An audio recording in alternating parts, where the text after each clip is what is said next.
Hello class, today we're going to learn about the quadrilateral. So a triangle was a polynomial with 3 sides. So a quadrilateral is just a polynomial with 4 sides. You'll know I'm purposely drawing this quadrilateral in an unusual way.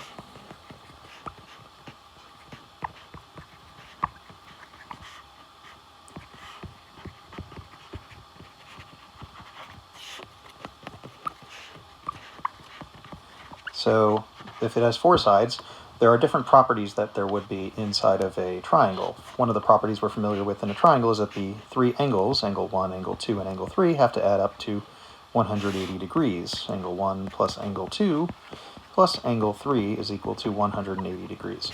Now, because you can take any quadrilateral and split it into 2 triangles by connecting any vertice to a vertice across from it, you can actually create 2 triangles, meaning we have 1, 2, and 3, and 1, 2, and 3 add up to 180 degrees. And this one, 4, 5, and 6, will also add up to 180 degrees by the triangle sum theorem.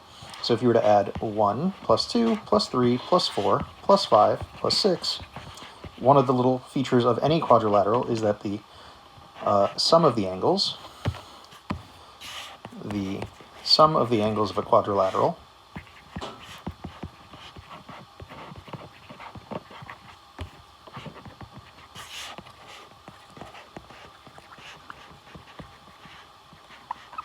are 360 degrees. And this trick of splitting a polynomial into different numbers of triangles can be used to determine the measure of the sum of the angles of any polynomial. So I guess we would call this the quadrilateral sum theorem, since a lot of you are familiar with the triangle sum theorem. We're going to talk about a specific quadrilateral today. There are several. You will have heard of the square, which is the quadrilateral which requires the most properties to be a square. Then there's the rectangle, which requires less. There's the rhombus, the trapezoid, the parallelogram, the kite, and those are our special quadrilaterals.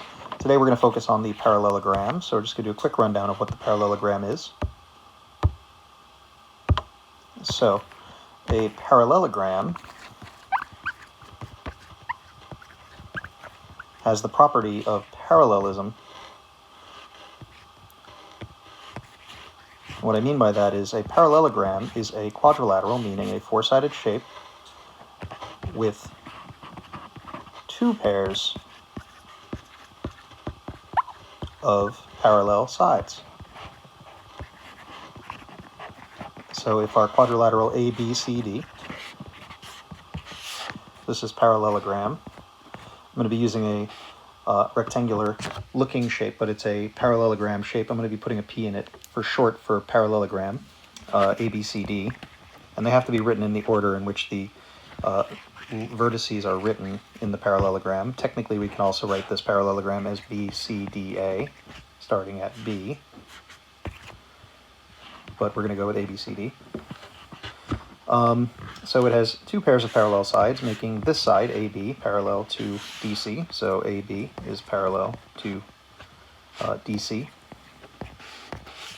And this other side is also parallel. AD is parallel to BC. And you'll notice I'm using 2 feathers for this one, and that's because AD is parallel to BC, but it is not parallel to AB or DC, because they're clearly going to intersect at some point. So this is the definition of a parallelogram. So if you show that a quadrilateral has 2 pairs of parallel sides, it must be a parallelogram. But there are other interesting properties that happen with a parallelogram. Firstly, because the 2 sides that I labeled with the green feathers are parallel, that makes this angle here, angle A, and angle D, supplementary angles. So these are called consecutive angles.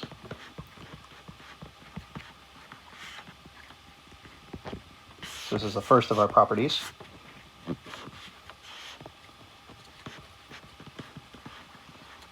And the reason for that is if we were to draw our usual picture of two parallel lines intersected by a transversal, these angles happen to be the angles on the same side of the transversal, and they are on the inside of the parallel lines. Therefore, they are same-side interior angles, and same-side interior angles are supplementary.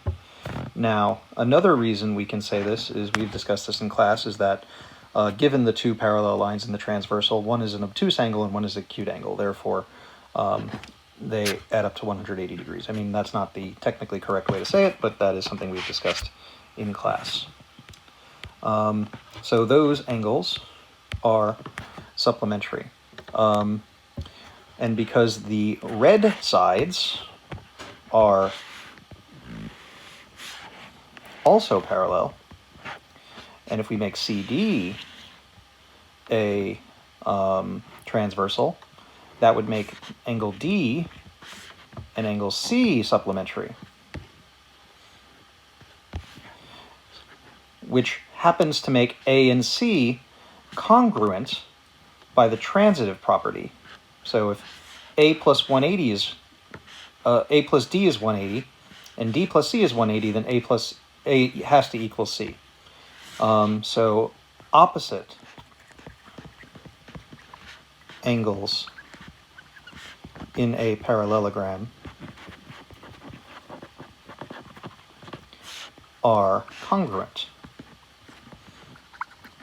And since we've discussed how certain angles are congruent, we know that B will be congruent to D because it is an opposite angle of angle D.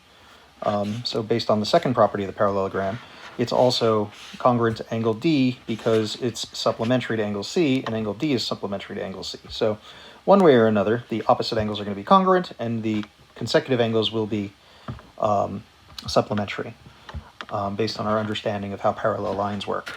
There are some other properties to talk about with the parallelogram. We'll draw another parallelogram for that. So if we were to, let's just mark these really quickly. Again, I will label them the same way as before. So this will be A, B, C, D, parallelogram A, B, C, D. And we will mark this as parallel to this. If we were to draw a diagonal, it doesn't matter which diagonal we draw. We can draw DB or AC. By the way, the definition of a diagonal is a segment connecting two vertices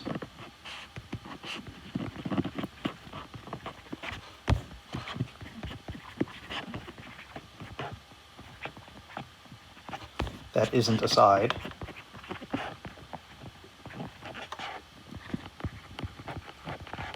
Thus, it can't be AB because those would be two vertices that would form a side.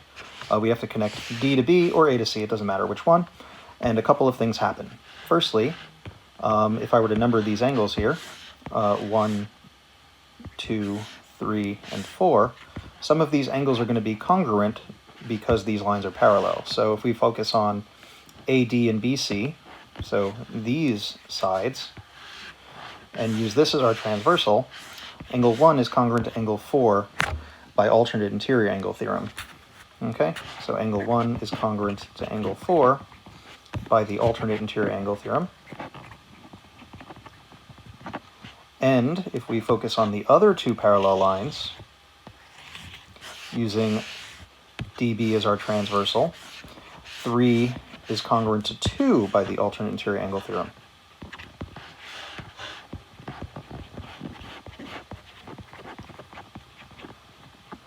And you might notice we've created two triangles with two pairs of congruent angles. They have a shared side here, DB, so DB is congruent to DB by the reflexive postulate.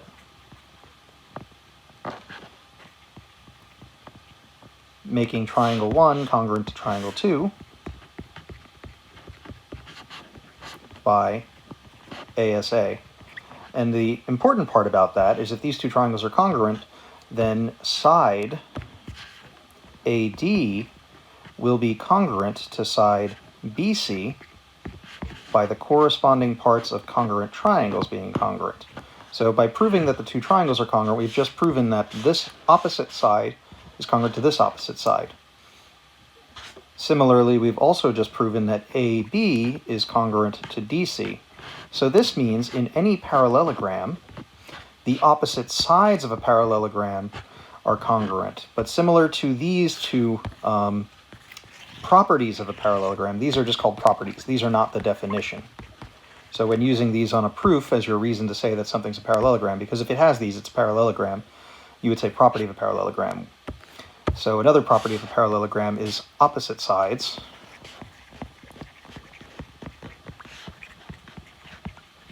of a parallelogram are congruent. There's one more property we need to know today, and that has to do with what happens if we use two bisectors, two diagonals, excuse me. So if we draw a parallelogram, label it A, B, C, D, and this time we're going to draw two diagonals. We're going to prove that triangle 1 here is congruent to triangle 2 here, and by doing so, something else happens. So this is going to be a parallelogram, so we're going to mark that these are parallel. By those two sides being parallel, that makes this angle congruent to this angle over here, and by these two sides being parallel, because it's a parallelogram, that makes this angle congruent to this angle by the alternate interior angle theorem. Nothing is new here. I guess we didn't really need to focus on that one so much. We'll remove the blue ones for now. Okay, so we are going to prove that, well, we're going to say that these two angles are congruent by vertical angles, and we've already just proven that the opposite sides of a parallelogram are congruent. So what happens here is that we get AAS, which proves that triangle 1 is congruent to triangle 2. And the reason that is interesting is that will show us that D, let's call this point here E, DE is going to be congruent to EB, and AE is going to be congruent to EC. So because we proved the two triangles on the inside were congruent, we've actually proven that the two diagonals actually cut each other in half, because this one is congruent to this one, and this one is congruent to this one. So the diagonals actually bisect each other. So that is the last property we need to talk about today. So that is the diagonals. The diagonals of a parallelogram bisect each other.